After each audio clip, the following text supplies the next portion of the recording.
First, we were your election headquarters. Now, with 9 days to go, we are now your Christmas headquarters. It's the 16th of December 2016 and 9 days till Christmas, and this is Joy News Interactive. We are live on the Joy News channel on Multi TV as well as GoTV channel 144 and DSTV channel 421. And if you log onto your YouTube channel, which is Joy News Interactive, is streaming live there too. I am Victor Brache, and here's how you can get in touch and share your views on WhatsApp, and it's 0560-800-8000. That's 0560-800,000. Facebook and Twitter, it's Joy News on TV. Now, to our first story. If you are ready, let's get started. After weeks of reports of fake news, websites peddling false news, Facebook has decided to take action.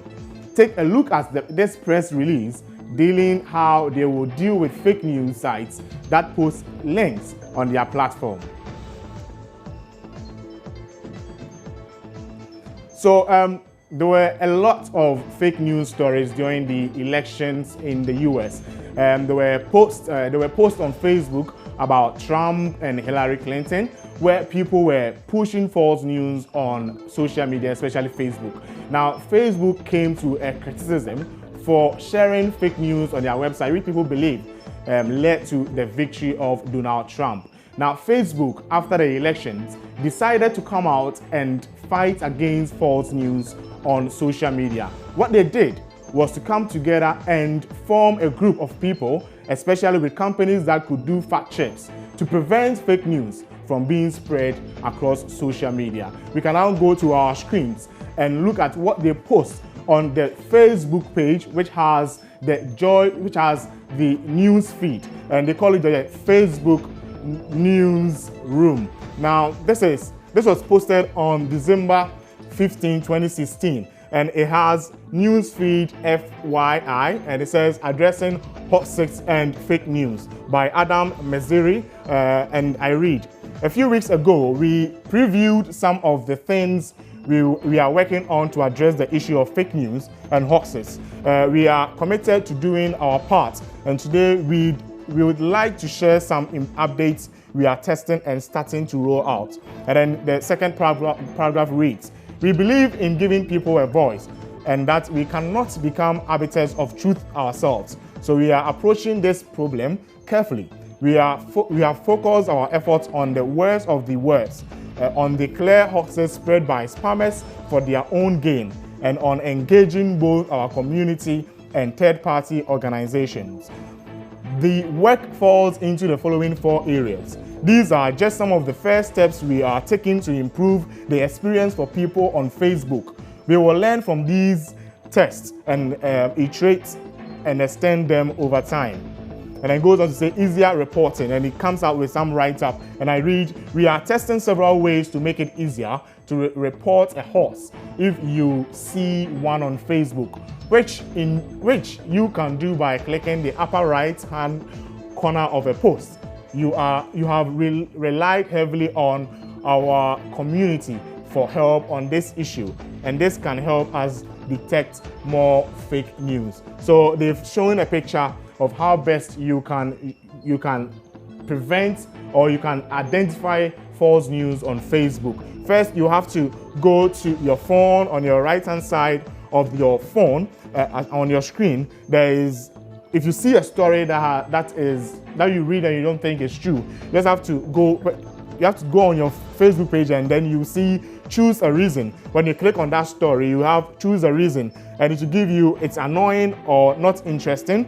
It will give you, I think it shouldn't be on Facebook, and there's another one and it reads it's spam, and then the last one it's a fake news story. So if you find out the story is fake, all you have to do is to click on it's a fake news story, and then it will take you to the second option. Now the second option reads, what would you like to do? And it gives you several options on what you really want to do. It gives you mark this post as a fake news, message, Lindsay Shepherd, and then block Lindsay shepherd. So you choose any of them, and then they will get this action done for you on your Facebook wall. It also gives you the chance to share the story, but then it has been flagged as a false story. So if you are sharing such a story, it's at your own risk. So yeah, it gives another write-up on flagging stories as disputed. We believe providing more context can help people decide for themselves what to trust and what to share.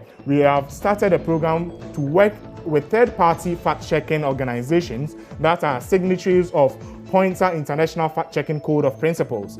We will use the reports from our community along with other signals to send stories to these organizations. If the fact-checking organization identify a story as fake, it will get flagged and as disputed, and there will be a link to the corresponding article explaining why. Stories that have been disputed may also appear lower in your news feed.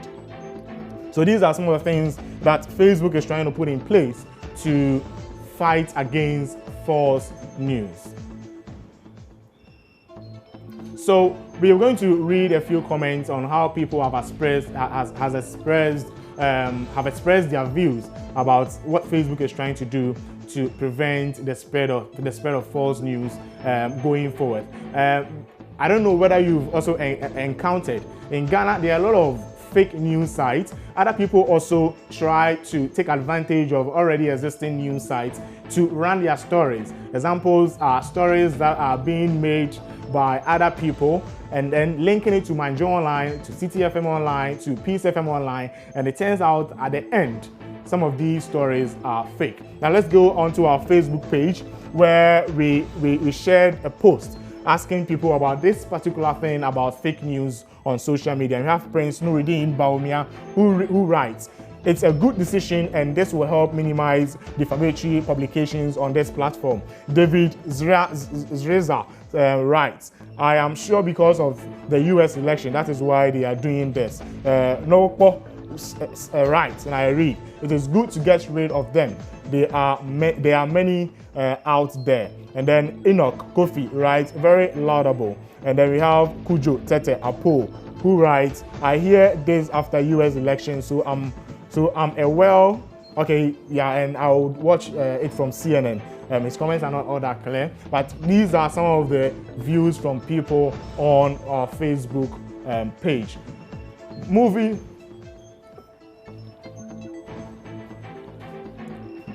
on, it's 9 days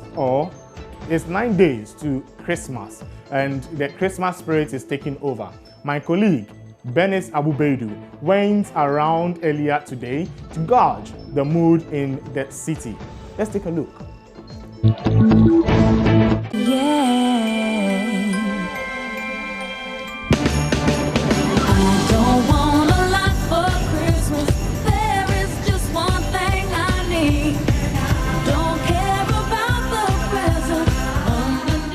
I'm currently at Osu, Oxford Street to be precise, and if you're very familiar with this area, you don't really see this setup right behind me here. A lot of people have set up temporal stalls where they're showcasing Christmas decor so people can, get into the Christmas mood. It's all been elections until now. People have started warming up to the season. So I met this gentleman here and I'm briefly going to ask him how the market is, whether people are coming in to buy at all, and if he was here last year, what the difference really is. Hello, sir. What's your name? My name is Tauri Tijani. I'm from Eastern region. All right. Okay.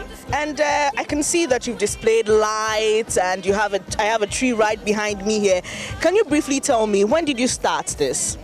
We started this from last 3 years ago, and how the market was not actually like how now is because of the changes. I can say things have changed more because the way first people used to buy things was not like now. So as for now, I think more customers are coming in. Okay, do you think it's because of the elections? People were more concerned about the elections than they are about Christmas this year? I think so. Because of the changes, some are like bringing their new things out. Some don't bring like they have been changing things. Things have changed for me. Actually, it's for me, the out for me, the channel have changed for me. All right, okay. So can you just tell me briefly how much this cost, this light? This lights, unless we talk about it, but if you bring 50 Ghana, I can give it to you. Oh, so it's not like a fixed price. I can begin. It can All be right. And the tree, how much does this tree cost? And this tree is 250 250 Ghana cedis. Ghana cedis. How many trees have you sold so far? 6. 6. Well, then you're making some good money. All right, that's This is the changes. All about the changes. That's why it's going okay. so far. And how many days have you been here? We started from Monday. Yeah, from Monday to today's Friday. It's 4 days now. 5 days rather. And it's going on. Things going on well for us. Okay, and can you tell me, between Monday and now, what has the market been like? Have people been coming in more? Wow. Because from the Monday, we don't get more customers. Tuesday it was going on, Wednesday, Thursday. But yesterday it was too much. I don't know that if their salary increases, that's why they'll be buying things here.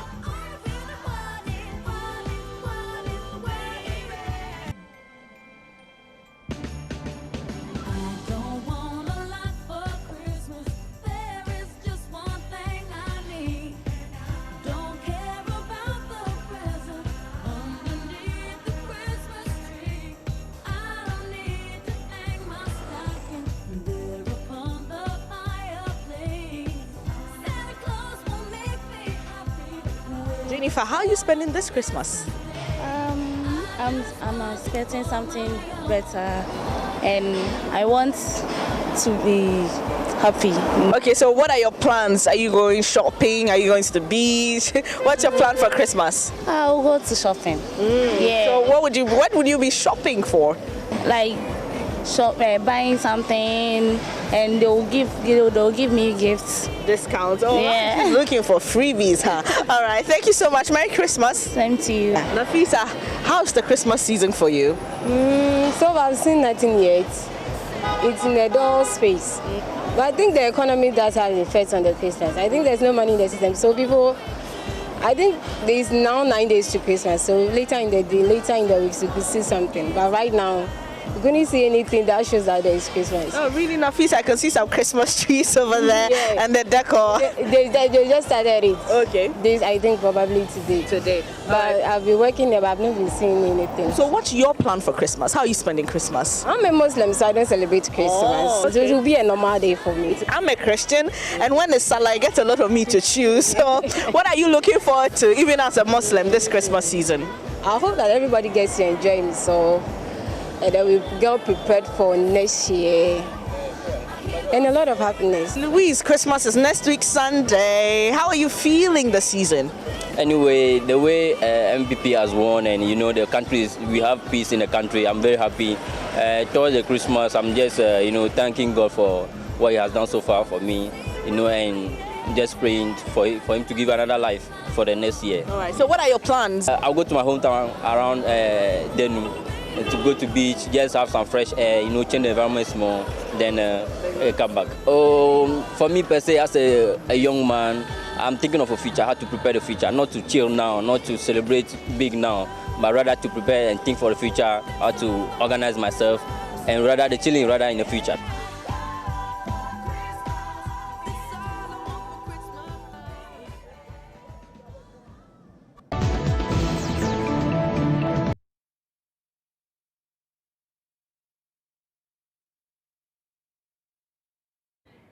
Yes, that was the ever beautiful Benes and some people who are getting ready for Christmas. Now, let's go onto our Facebook wall and read some few comments on how people are expressing their views in celebrating Christmas this year.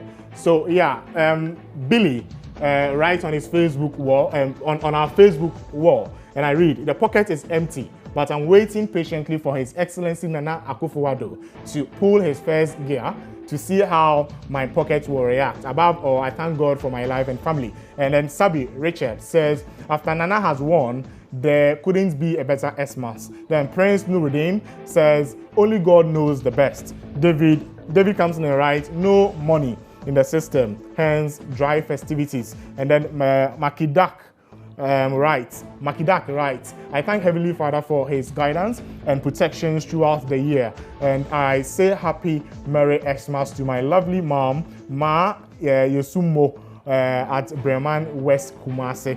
We have Kojo Tete Apo, who writes, I thank God for my life, my families, Ghanaians, and the world. I'm now looking for some great goat bio. And then Benny Richard comes back to write, nothing much, but we need God's protection and adorations. Merry Christmas to you all. So these are some of the comments on our Facebook wall.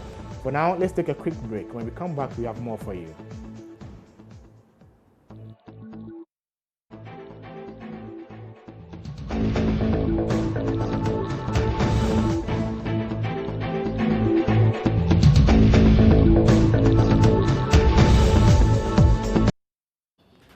Welcome back from that short break. Now, election season may be dying down slowly, but there's still a lot of buzz and hashtags on social media asking the incoming president and his team to make good on his campaign promises. But that has generated another conversation on social media. When should the electorate start demanding they deliver on their promises? Within the first 100 days? After the first 100 days? Let's get some of your views on Facebook as we post this morning on our walls. Mohammed Amuda Yusuf, right. You don't expect the new administration to start delivering on 7th January 2017.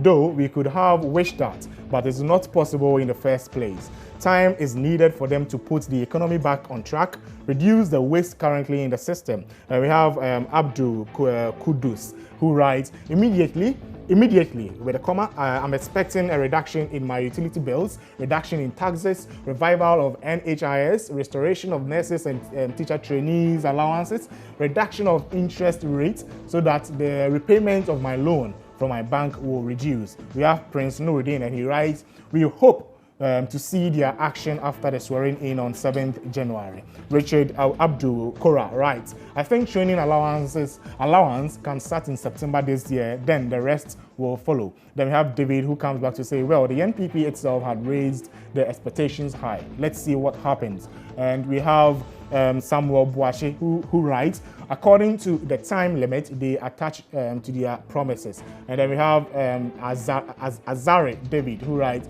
right after January 7 hit the ground running, the $1 million, I need it badly. And we have Ni Osa, who says, teachers and nursing training allowances, free SHS in 100 days, the rest within 4 years, that'd be okay. We have Enoch, who writes, Nanado will deliver to Ghanaians as promised by God's grace. We have Ben Kwesi, who writes, we are watching Nana, we are watching. Uban Zania writes, we will take no excuses. Alfred Norman writes, never. Emmanuel Deborah says, after 4 years. Seth Nimoy says, as soon as practical. We have Enoch Kofi, who writes, well, it's of public knowledge that there is a budget already in place for the first quarter of 2017.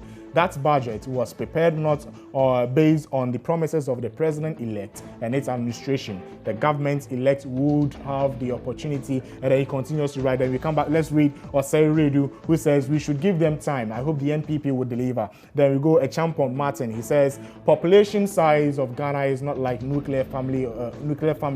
For it to be cause change in life of people within weeks.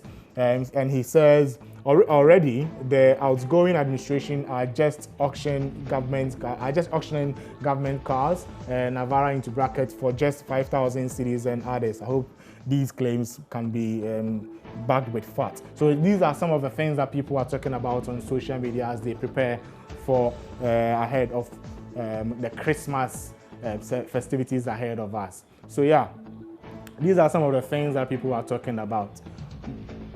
but it all seemed peaceful on the music scene after the beef between Sarkodie and Manifest. But now there is a new beef in town. This time between One Love, Kobolo, and D Black. And it all started when One Love shared his opinion about D Black's rapping skills on Twitter. I'll first read some of the things that I have on my laptop. Now, One Love tweeted at D Black after his song The List was shared, and he says, in Pidgin, he says, "I go take cause anyone they deserve bars pass you. No be Payola backstage begging and browning people like today you get checks. Go claim your Jiggy award." And then there are other tweets that he did. He says, "I go make somebody listen, tell me if you force cause I no feel handle further disappointment." And then there is another tweet that goes, see some insects if they come give me bars. Like I no go hala Anopheles or Atone. And then he goes on to say, be like you guys for tweets that lyrics give me, so no, cause listening go be cringy. There are a lot of tweets that he did concerning this particular song that D Black is actually an a cappella that D Black did for One Love. And then there's another one where he says, "Who fits the dirty itself past me? Check my bio." And then there's really the last one, and it goes, "CEO Blair they used instead of."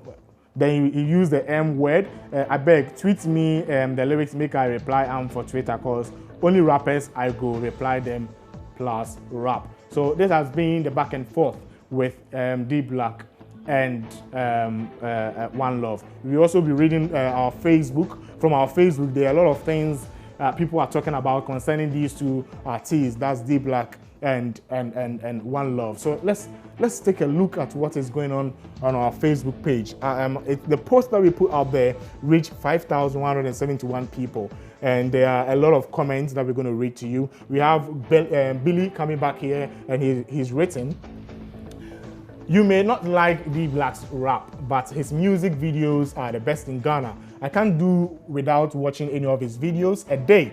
I only like One Love for his insanity. Between the two, D Black is far better than One Love. D Black D Black sells his music unlike One Love than even for free. People will hesitate before taking it. The only similarity between them is both are handsome. #truth. Richard Kwame says, "It will be the dumbest beef ever. Both of them never really existed in the music scene." David comes in to say, "Well, we need sanity in the showbiz." Ishmael says, they have what to eat. Then Emmanuel Deborah comes in with a last comment, and he writes, "He is good and better at that." And he says, D Black. So these are some of the comments on our Facebook page about D Black and One Love. Thanks for staying with us this morning on Joy News Interactive. Stay on this channel for the major news bulletin at midday and other great programs afterwards.